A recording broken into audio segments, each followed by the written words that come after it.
Bonjour à tous, je suis Kevin Gall.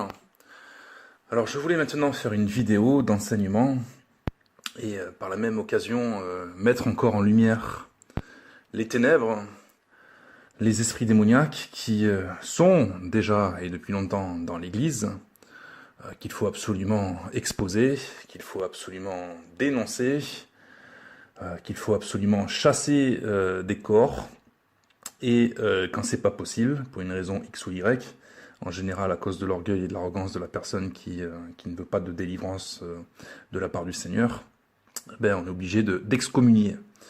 Et comme des fois c'est compliqué parce que c'est vraiment une histoire de système au niveau de l'Église, et on a des pasteurs qui sont établis et qui sont pas du tout appelés par le Seigneur à exercer un ministère et qu'on a établi quand même, eh bien on se retrouve avec vraiment des difficultés, si vous voulez, à faire régner, respecter la parole de Dieu, en tout cas d'accomplir un véritable ministère apostolique ou prophétique dans l'Église.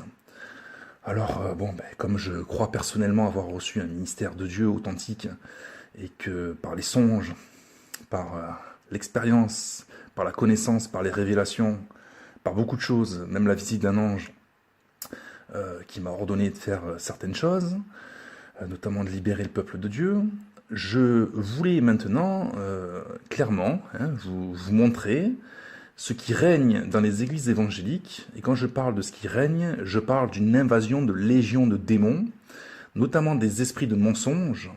Et quand je parle des esprits de guignolerie, de plaisanterie, de sketch, de mime, de spectacle, d'amusement, vous pouvez mettre derrière tout simplement des esprits d'assoupissement, des esprits d'étouffement, qui vous maintiennent dans un nuage, dans un brouillard épais, que j'ai discerné comme étant rose, tout simplement, parce que c'est vraiment ça, c'est vraiment, comme j'aime le dire, oui, les bisounours, etc.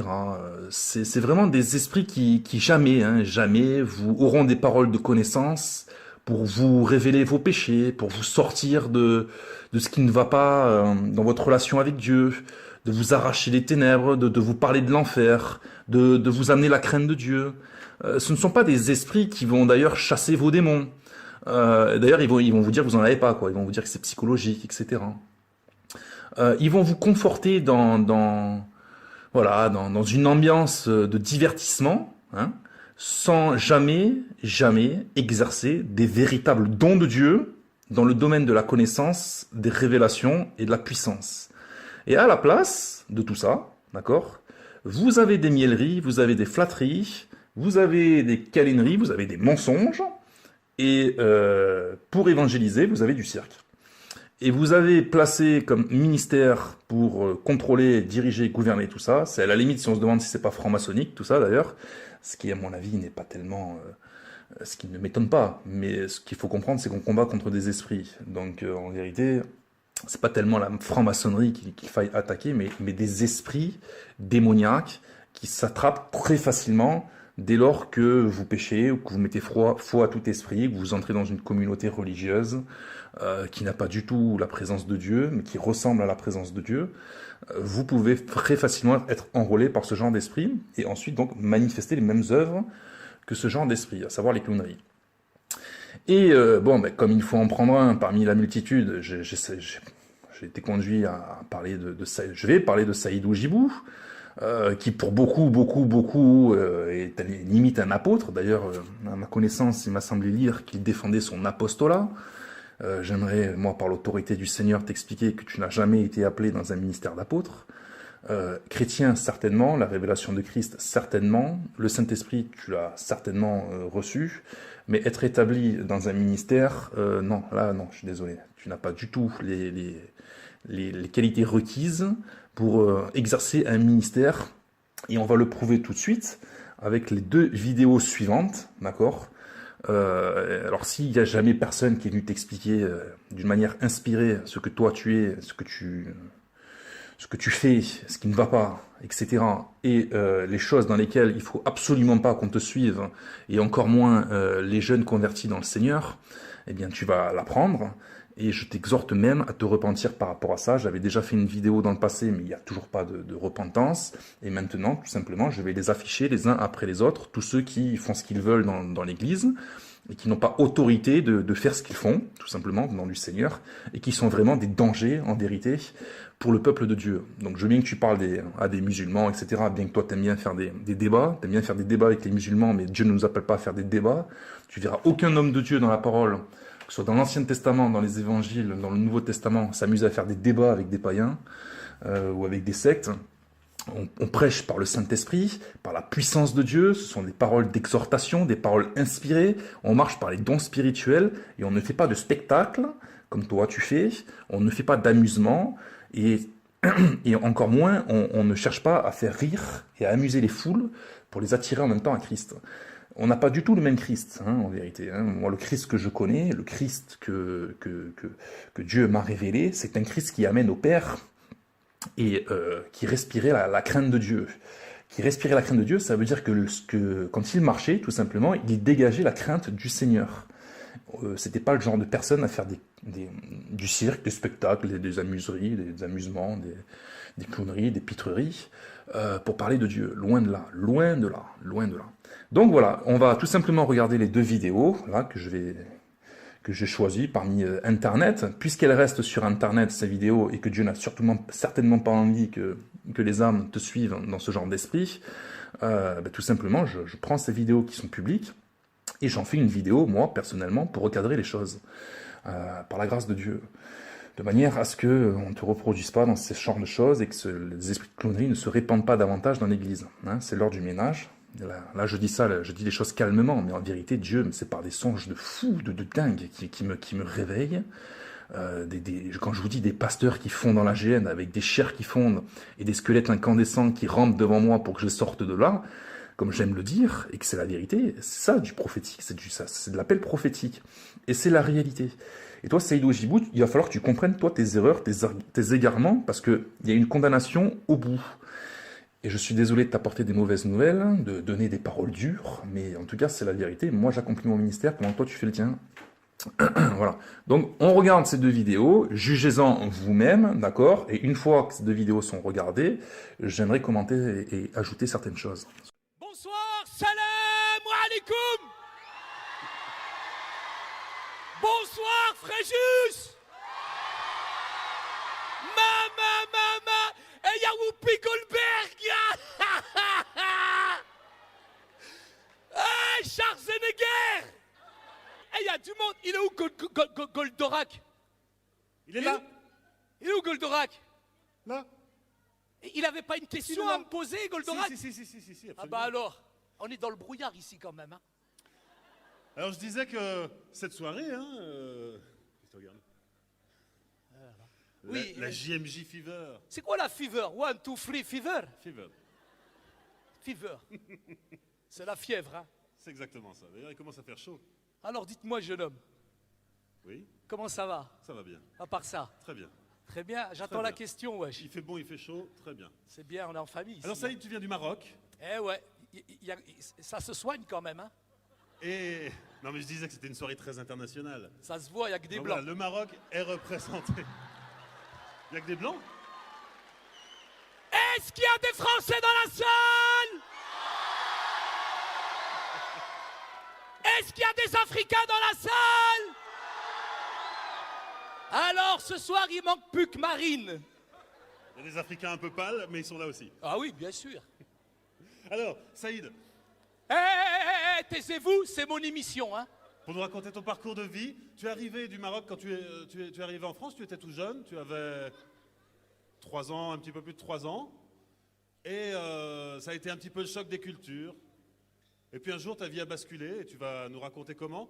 D'ailleurs, ce qui est très original, c'est que tu as choisi d'en faire un spectacle, un one-man show. Liberté, égalité, couscous. À Paris, on en a marre. Parce qu'il y a des noirs et il y a des blancs. Il y a des blancs et des noirs. Et les blancs, ils disent sale noir, sale noir. Et les blancs, ils disent sale noir, sale noir. Et les noirs, ils disent sale blanc, sale blanc. Et dans un bus, ce chauffeur de bus, ma parole, il en avait marre. Il est devenu ouf. Parce que les blancs disaient sale noir, sale blanc, sale blanc, sale noir. Il a pris son bus, il a accéléré, accéléré. 80, 90, 130, 140. Et il a mis un grand coup de patin. Ils sont tous devenus verts. Avec Jésus, on est tous verts. Moi, je suis arrivé en France, 1972. Quand je suis arrivé dans les Vosges, eh ben, mon vieux, il y avait du pain qui tombait du ciel, c'était de la neige. Non seulement... Nous vous annonçons le Bataclan ce soir.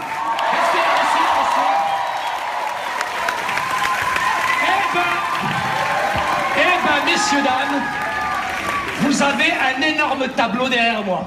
Prenez place, s'il vous plaît. Un imam, un rabbin et un pasteur.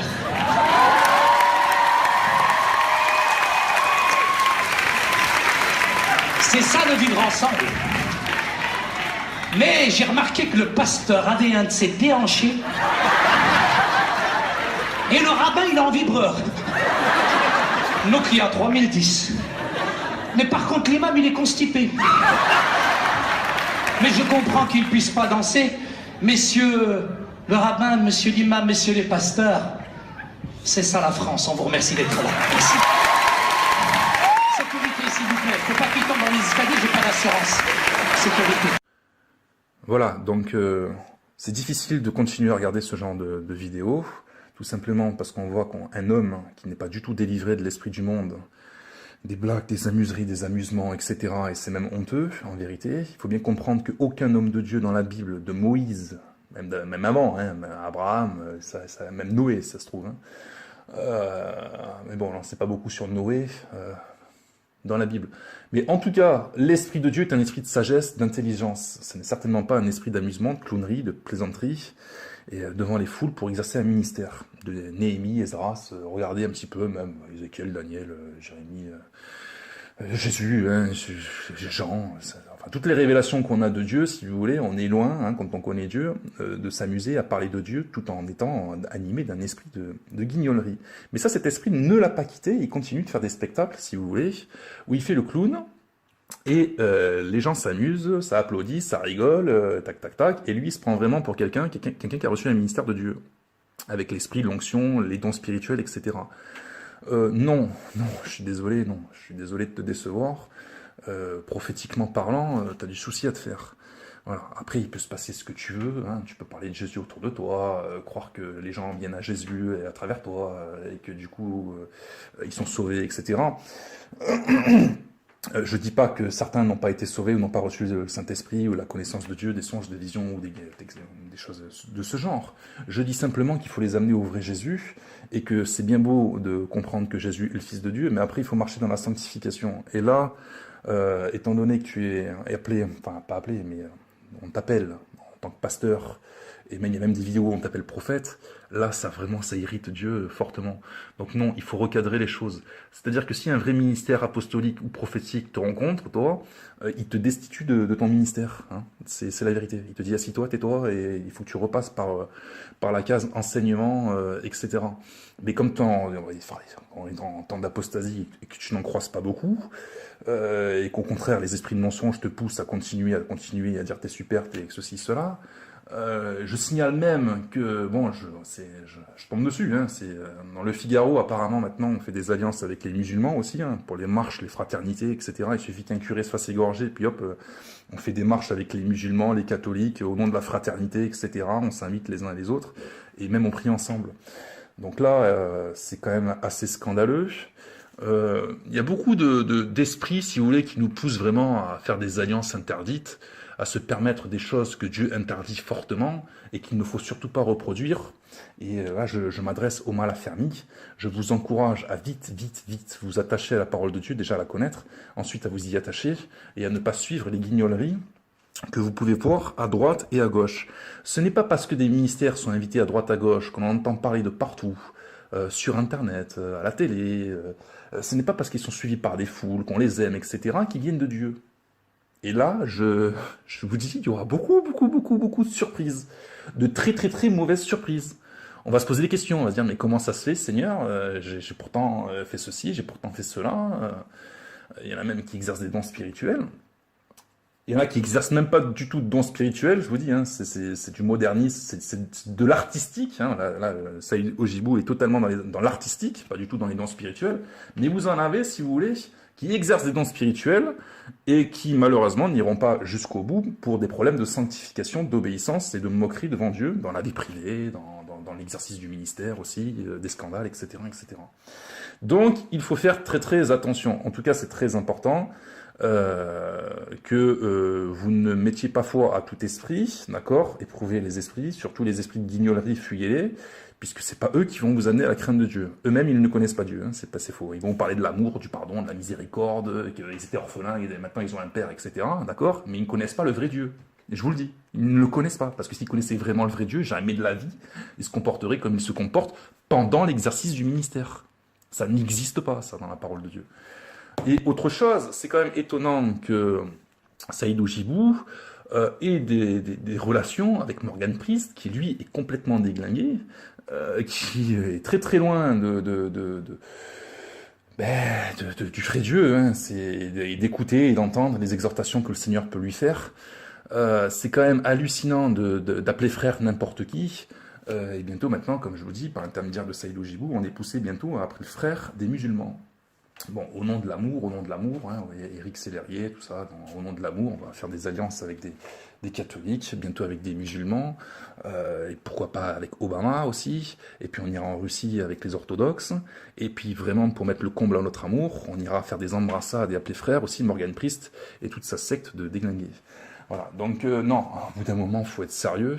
Je pense que Dieu va se mettre quand même, hein, pour en sauver quelques-uns, à donner des songes à ceux qui écoutent mes vidéos pour leur confirmer que ce que je dis c'est la vérité, mais avec une certaine, comment dire, il va y mettre du sien pour faire comprendre que lui, le vrai Dieu, il n'est pas un clown, et que même si on vous parle calmement, derrière, il y a quand même un certain feu dévorant qui est là, et qui n'est pas loin d'être manifeste, et de se répandre sur toute la Terre d'un point de vue physique, par les étoiles qui vont tomber, par les guerres, par beaucoup de choses, si vous voulez, qui vont s'écrouler, et tout ça, ça va se terminer dans la GN. Il y en a très peu qui seront sauvés. Moi, je m'efforce, je vous assure que je lutte. Hein. Je lutte pour rester calme dans la manière de vous dire les choses. Mais à l'intérieur, mon cœur, c'est une GN, je vous le dis. Dieu, il me met la fureur dans le cœur, exactement comme Jérémie, exactement comme dans les temps d'apostasie. Je vous garantis, attachez-vous à la parole de Dieu, cherchez le Seigneur de tout votre cœur, qui vous révèle, qui vous dise la vérité. Vous avez des vidéos qui vous disent la vérité sur mon compte. Il y a des choses qui vont arriver, il y a des choses qui sont en appel à s'accomplir. Il y a des choses qui vont vite arriver. En tout cas, une fois qu'on arrive devant le Seigneur pour être jugé, il n'y a plus grand monde qui va faire les malins, et moi le premier. Parce que comme je connais Dieu, je m'efforce de trembler devant lui, et jamais de la vie, depuis que le Seigneur me connaît, c'est-à-dire depuis le ventre de ma mère, et encore plus depuis que j'exerce dans le ministère, jamais je m'amuse à faire le guignol en prêchant Dieu, quoi. Même si je peux dire des choses qui peuvent faire rire par rapport à des expressions que je peux avoir, jamais vous me verrez dans des légèretés faire le guignol, faire le clown, et ne pas expliquer aux gens le problème du péché, l'enfer, les démons, etc. C'est la première chose que je prêche, d'ailleurs. Une fois qu'on a terminé de prêcher sur le péché, sur l'enfer et les démons, ok, là maintenant on peut parler de la croix. Mais c'est difficile de parler de la croix sans parler du péché, de l'enfer et des démons, hein, parce que c'est la croix qui nous délivre de tout ça. Donc je ne sais pas comment vous faites, vous, pour commencer par parler de l'amour de Dieu et de la croix, sans parler du problème, quoi. L'amour de Dieu, oui, mais la croix, non, on est obligé de parler du problème avant, hein, parce que c'est justement le problème qui a fait que Christ a été crucifié. Donc lui, il résout les problèmes, mais avant de résoudre les problèmes, il faut parler du problème. Et or, on ne parle pas beaucoup des problèmes dans les églises évangéliques à l'heure actuelle. Donc on se demande à quoi ils servent les ministères prophétiques, et les ministères apostoliques, même les évangélistes qui vont dans la rue, hein, puisqu'ils passent leur temps à parler de GN, de péché, de condamnation, de repentance. Et quand vous avez des esprits de mensonge qui vous disent qu'on manque d'amour, de douceur, et qu'on n'a pas de ministère de dénonciation, ni de condamnation, etc., on ne voit pas ça dans la Bible. Non seulement eux, ils prêchent, ils ne connaissent rien à la Bible, deux, ils n'ont pas l'Esprit de Dieu pour comprendre les exhortations du Seigneur. Et on ne peut même pas les appeler frères, d'ailleurs. Hein. C'est très difficile de prier avec eux aussi, parce qu'on n'a pas le même Dieu non plus. Donc je ne vois pas pourquoi on prendrait les catholiques pour prier avec, et encore pire, les musulmans pour prier avec, comme fait Saïd Oujibou, maintenant. Voilà, donc je laisse... Voilà, soyez bénis.